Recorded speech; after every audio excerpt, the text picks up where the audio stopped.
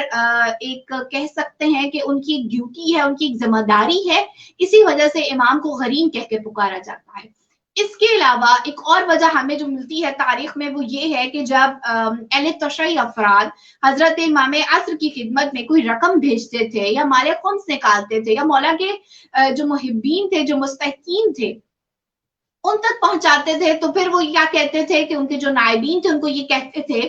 کہ ہمارا قرض خواہ تک پہنچا دینا، ہماری یہ چیز ہمارے قرض خواہ تک پہنچا دینا۔ اور یہ بات بھی ٹھیک تھی کہ امت کے ذمے امامت کے بے شمار حقوق ہیں اور جن کی ادائیگی امت کے لیے بھی ضروری ہے۔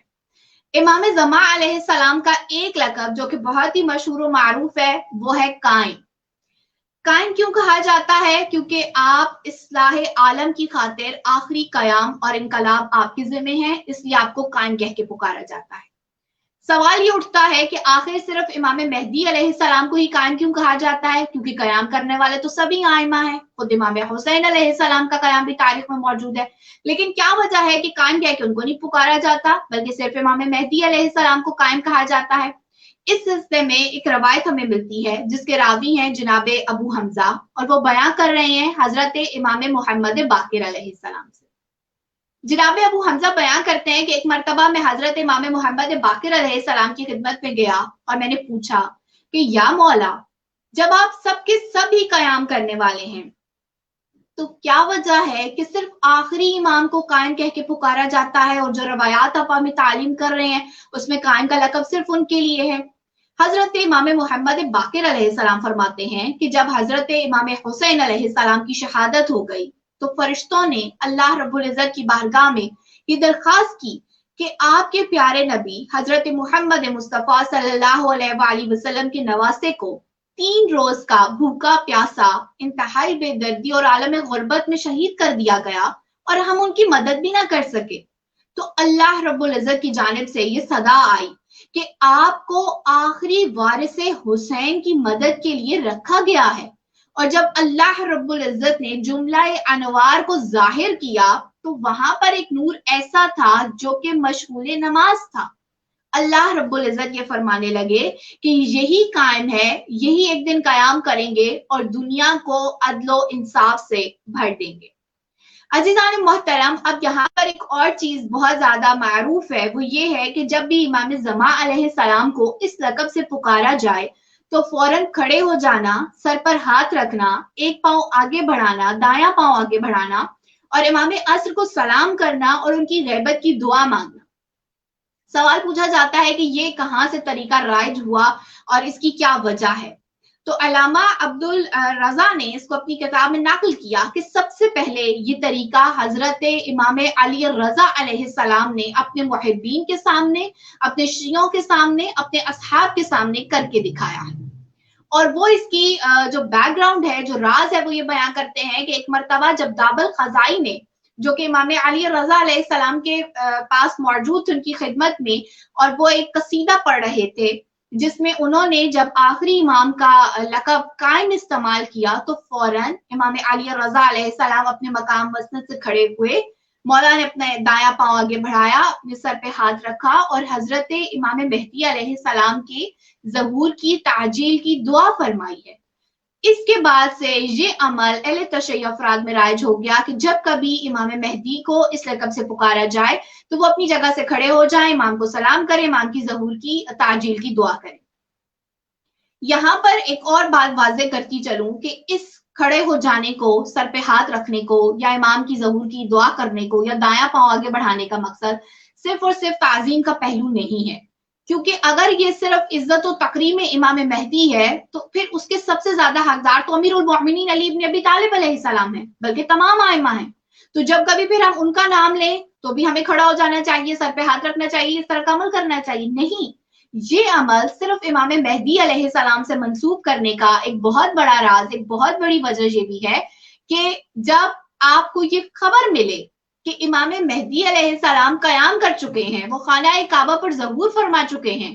قیام ہو چکا, اس کی صدا بلند ہو چکی, تو پھر آپ اس وقت بیٹھے نہ رہیں بلکہ فوراً سے کھڑے ہو جائیں. اپنا دایاں پاؤں آگے بڑھانے کا مقصد کیا کہ ہم لبیک کہہ رہے ہیں. اپنے سر پہ ہاتھ رکھنے کا مقصد کیا کہ مولا ہم اپنی جان مال سب کچھ آپ کی راہ میں قربان کرنے کو تیار ہیں. فوراً سے جیسے ہی قیام کا سنیں, قائم کا سنیں تو کھڑے ہو جائیں اور عملاً خود کو پیش کریں بارگاہ حضرت امام زمان علیہ السلام. اور حقیقی منتظر کو ہونا بھی ایسے ہی چاہیے. تو یہ تعلیم و تربیت کا آغاز کیا گیا تھا سبھی آئمہ کے دور میں, تاکہ جب تک وہ افراد کہ جو امام زمان علیہ السلام کے دور کو پائیں, مولا کی غیبت کے زمانے کو دیکھیں, تو ان کو یہ تمام تر چیزیں معلوم ہوں اور وہ ان چیزوں کو سمجھتے ہوئے, انڈرسٹینڈ کرتے ہوئے اپنی زندگی گزارنے کی کوشش کریں. عزیزان محترم, امام مہدی علیہ السلام کا ایک لقب جو کہ بہت ہی زیادہ مشہور و معروف ہے, اور نہ صرف یہ کہ فقہ جعفریہ میں بلکہ تمام جو فرقے ہیں ان میں امام کو زیادہ تر اسی لقب سے پکارا جاتا ہے, اور وہ ہے مہدی. اور یہ کہاں سے لقب لیا گیا؟ یہ حضرت محمد مصطفیٰ صلی اللہ علیہ وآلہ وسلم کی روایت سے لیا گیا, ان کے فرمان سے لیا گیا کہ رسول اللہ صلی اللہ علیہ وآلہ وسلم فرماتے ہیں کہ میرے 12 جانشین ہوں گے قریش میں سے, اور ان میں سے آخری جو ہوں گے ان کا نام میرے نام پہ ہوگا, ان کی کنیت میری کنیت پہ ہوگی, اور وہ مہدی ہوں گے کہ جو ظہور کریں گے اور دنیا کو عدل و انصاف سے بھر دیں گے جبکہ وہ ظلم سے بھر چکی ہوگی. رسول اللہ صلی اللہ علیہ وآلہ وسلم فرماتے ہیں اگرچہ کہ دنیا کے ختم ہونے میں ایک دن باقی رہ گیا تو بھی اللہ رب العزت اس دن کو اتنا طویل کر دیں گے کہ میرا آخری جانشین ظہور کر لے گا اور وہ جو تمام در معاملات ہیں وہ طے ہو جائیں گے. یہاں تک کہ رسول اللہ صلی اللہ علیہ وآلہ وسلم نے فرمایا کہ جو کوئی مہدی کی غیبت کا, ان کے قیام کا اور ان کے خروج کا انکار کرے گا تو وہ شخص ایسا ہے کہ اس نے میرے احکام اور تعلیمات کا انکار کر دیا. یعنی حضرت امام مہدی علیہ السلام کی غیبت کا انکار کرنا, ان کے قیام کا انکار کرنا, یعنی نہ ماننا ان کو, ان کے ظہور کو نہ ماننا, ان کے قیام کو نہ ماننا, ان کی دنیا کے عدل انصاف سے بھر دینے کو نہ ماننا, ان کے خروج کو نہ ماننا, یہ سب چیزیں ایسی ہیں کہ رسول اللہ صلی اللہ علیہ وآلہ وسلم فرما رہے ہیں کہ یہ ایسا ہے کہ جیسے کوئی میری تعلیمات کا انکار کر رہا ہے. تو گویا غیبت امام مہدی پر اپنا ایمان اور عقیدہ رکھنا, امام کے قیام کے لیے راہ ہموار کرنا, امام کی غیبت میں اپنے آپ کو ایک اچھا انسان بنانا, ایسا کہ جس کو دیکھ کر قائم آل محمد خوش ہو سکے, ایسا کہ جس کی امام قائم آل محمد کو ضرورت ہو, ان کے لشکر میں ضرورت ہو, اور ایک مؤثر شخص کے طور پر, شخصیت کے طور پر آپ اس سوسائٹی میں سروائیو کر سکیں. یہ ایک ایسا امر ہے کہ گویا آپ رسول خدا صلی اللہ علیہ وآلہ وسلم کی تعلیمات کے مطابق عمل کر رہے ہیں, اور انہوں نے جو آپ کو انسٹرکشنز دی ہیں, جو آپ کو وہ سکھا کے گئے ہیں, جو ان کی سیرت ہے اس کو بھی آپ اپنی زندگی میں شامل کر رہے ہیں. تو یہ کچھ القابات ہیں جو کہ میں نے آپ کے سامنے بیان کیے حضرت امام مہدی علیہ السلام کے. چونکہ آپ کا اصل نام لینے کی ممانعت ہے, اس لیے آپ کو انہی مشہور و معروف القابات سے یاد کیا جاتا ہے اور پکارا جاتا ہے. عزیزان محترم, 15 شعبان المعظم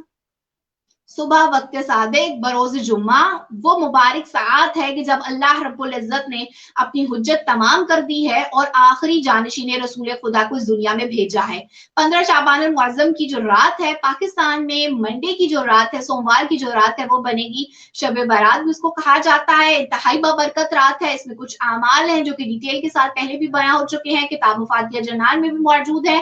عریضہ لکھنا بہترین عمل ہے, زیارت آل یاسین کو پڑھنا بہترین عمل ہے, دعائے ندبہ کو پڑھنا, حضرت امام زمان علیہ السلام کی بارگاہ میں 2 رکعت نماز نفل بطور ہدیہ بھیجنا اور ان کی زیارت کو پڑھنا, امام کو یاد کر کے, ان کی غیبت کو یاد کر کے گریہ کرنا, یہ تمام ایسے اعمال ہیں جو کہ آپ کو اس قابل بنا دیں گے کہ آپ معرفت امام زمان علیہ السلام حاصل کر سکیں.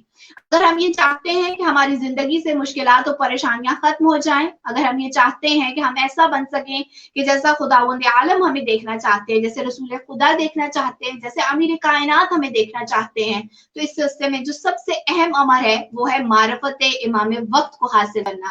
خود کو امام زمان علیہ السلام کے قریب کرنا, جیسا وہ چاہتے ہیں ہمارا کردار, ہماری سیرت, ہمارے اعمال, ہمارے افعال ویسا خود کو بنانے کی عملاً کوشش کرنا. اس لیے کہ جو شخص معرفت امام حاصل کر لیتا ہے وہی حقیقی معنوں میں معرفت خدا اور معرفت رسول حاصل کر لیتا ہے. اللہ رب العزت سے دعا و درخواست ہے کہ وہ ہمیں یہ توفیق دے کہ ہم حقیقی معنوں میں جو اس کی حجت ہے، جو بقیت اللہ ہیں، ان کی معرفت حاصل کر سکیں اور غیبت کبریٰ میں اپنے ایمان کی اور عقیدے کی حفاظت کر سکیں۔ آمین یا رب العالمین۔ اللہم صلی علی محمد و آل محمد وعجل فرجہم وفرجنا منہم۔